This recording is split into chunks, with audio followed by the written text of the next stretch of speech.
Warahmatullahi wabarakatuh.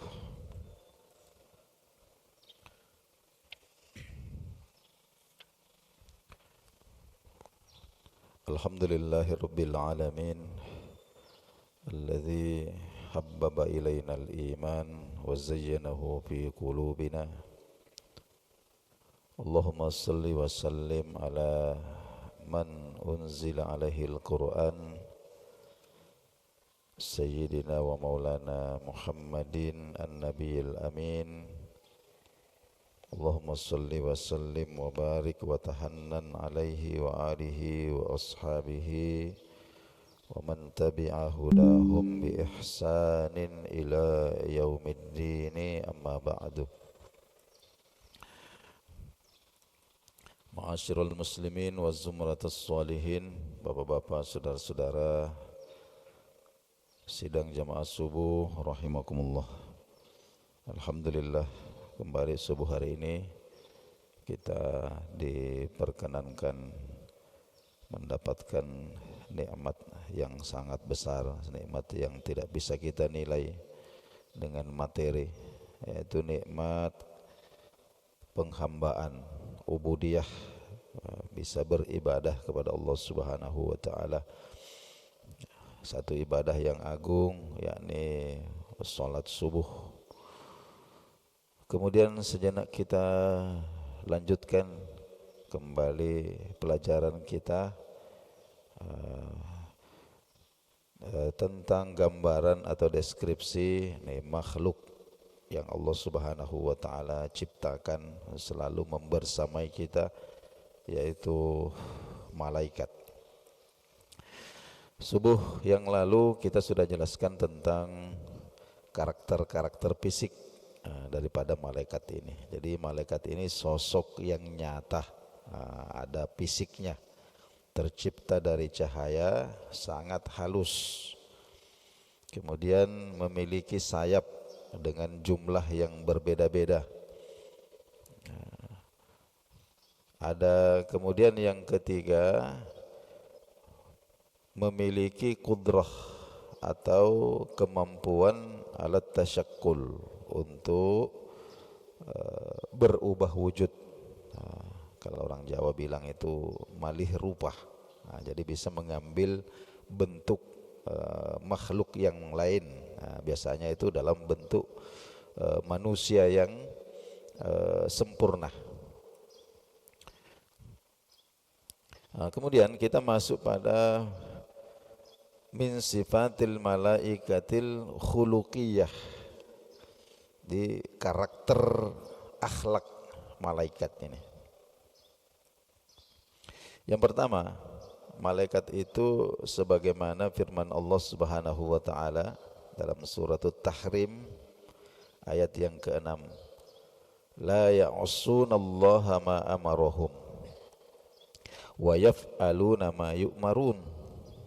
Jadi para malaikat ini punya karakter tidak pernah bermaksiat kepada Allah Subhanahu wa taala. Ya, artinya memang setelan awalnya itu ya diciptakan memang tidak ada potensi untuk melakukan maksiat kepada Allah Subhanahu wa taala. Wa yaf'aluna ma yu'marun, dan senantiasa melakukan apa-apa yang Allah perintahkan. Jadi mereka ini terjaga dari maksiat dan tidak ada potensi untuk menentang perintah Allah Subhanahu wa taala. Kemudian yang kedua,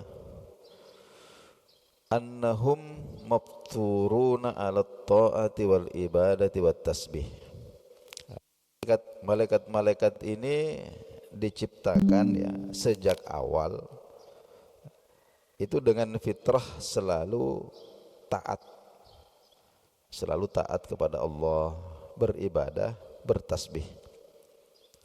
Dalam surah Al-Anbiya ayat yang ke-20, Allah Subhanahu wa taala berfirman, yusabbihunal laila wan nahara la yabturun.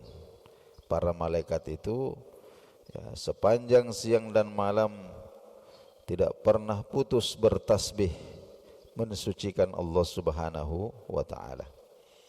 Nah, jadi la yas'amun itu artinya tidak pernah putus, terus menerus, tidak pernah bosan, tidak pernah capek, tidak pernah kendor. Kemudian yang ketiga, karakter akhlak malaikat itu annahum khaifuna minhu subhanah.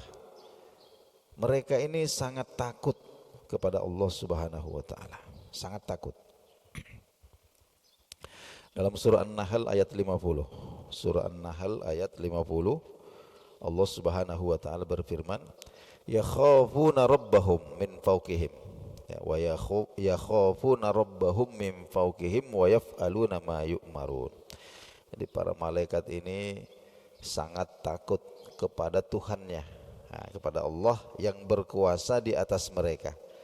Wa yaf'aluna ma yu'marun, dan selalu melakukan apa yang diperintahkan. Itu paling tidak itulah karakter-karakter malaikat yang disebutkan di dalam Al-Quran.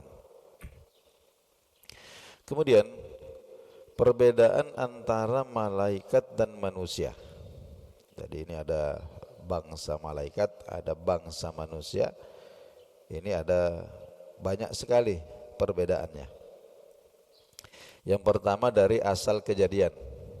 Jadi asal kejadian, jadi kita punya, kalau malaikat ini semuanya diciptakan dari cahaya, sedangkan kita manusia ini, ya itu nenek moyang kita itu diciptakan dari tanah. Adapun keturunannya itu nanti ya sebagaimana sudah kita ketahui. Jadi malaikat itu khalqun min nurin, makhluk cahaya. Ya, ghairu manzurin, ya, sifatnya gaib, wa ghairu mahsusin, tidak bisa ditangkap dengan panca indera. Nah, adapun kita manusia itu dalam Quran disebutkan diciptakan dari solsolin hamaim masnun. Ya, apa itu solsol?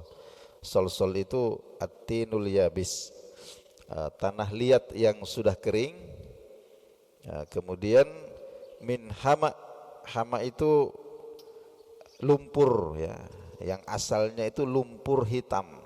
Nah, lumpur hitam masnun, yang dibentuk. Dibentuk. Nah, itulah asal kita manusia itu. Kemudian yang kedua, sifat biologisnya juga berbeda. Nah, kalau kita bangsa manusia ini ada jenis kelamin, ya, ada laki-laki, ada perempuan. Ya, itu yang paten, ya, ada laki-laki, ada yang perempuan. Nah, sedangkan para malaikat ini la yattasifuna bizukuratin wala biunusatin.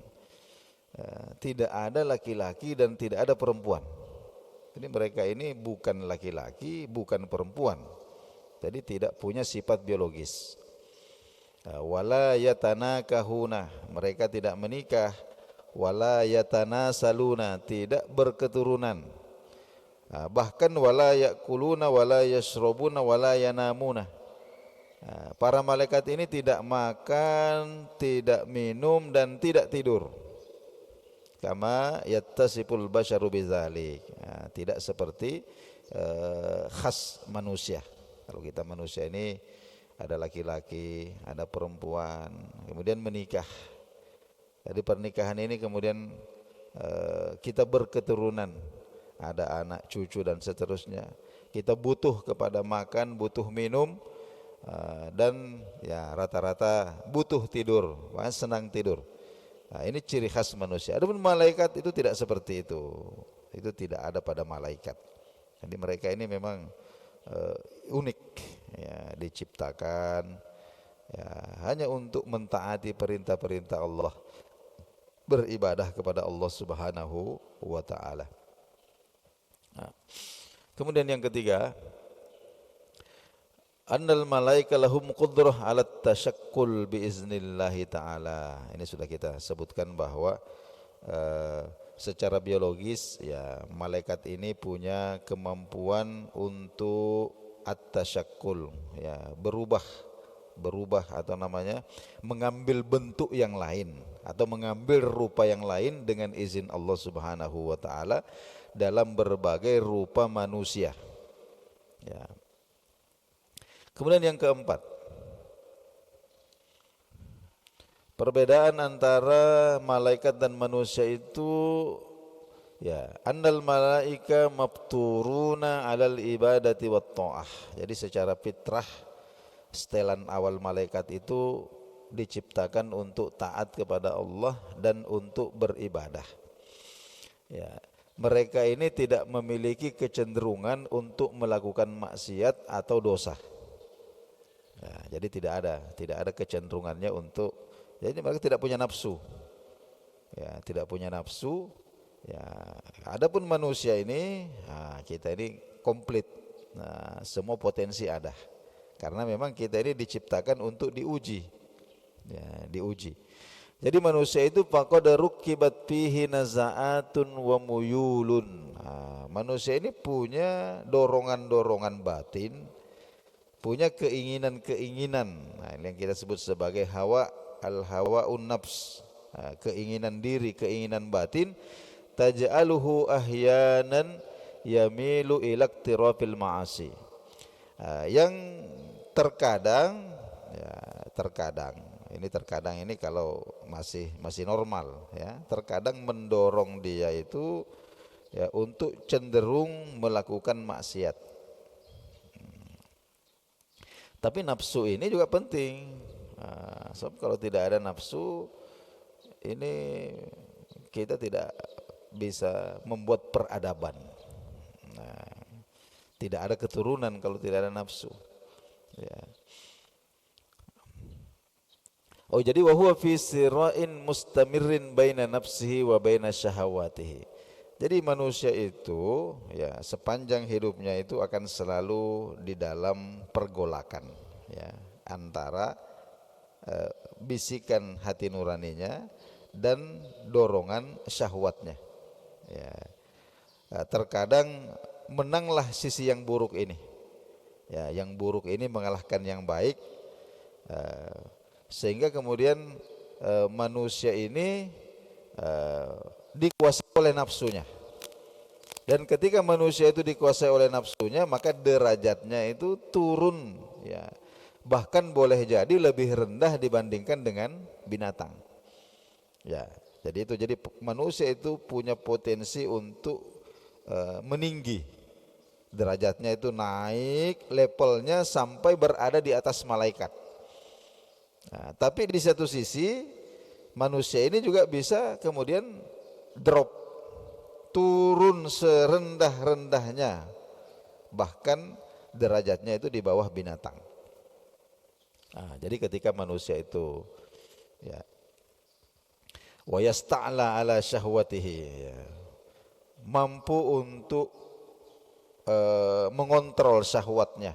Nah, jadi dia itu ibarat syahwat itu ibarat kendaraan ya, kendaraan yang liar. Liar, tapi ketika dengan riyadhah ya, dengan ibadah, dengan tazkiyatun nafs, dengan mensucikan jiwa dari berbagai macam akhlak-akhlak yang buruk, lalu kemudian dihiasi dengan akhlak-akhlak yang baik, maka kemudian manusia itu punya potensi yang sangat besar untuk mengendalikan syahwatnya. Nah, ketika kemudian syahwat itu ada dalam kontrol hati, maka di situ manusia itu akan payasmu, jadi akan melangit, derajatnya akan naik ila darajatil malaikah, sama seperti malaikat, bahkan di atasnya malaikat. Ya, karena malaikat ini ya seumpama itu selalu taat kepada Allah ya, kita maklumi. Kenapa? Karena memang setelan awalnya seperti itu. Mereka itu dirancang ya tanpa sedikit pun potensi untuk maksiat kepada Allah. Sedangkan kita manusia ini, kita itu ada potensi untuk merusak. Ya, tapi ketika kemudian kita bisa mengontrol potensi merusak ini yang kita sebut sebagai syahwat, maka disitulah derajat seorang manusia itu naik. Ya, naik di level malaikat, bahkan lebih tinggi daripada malaikat itu.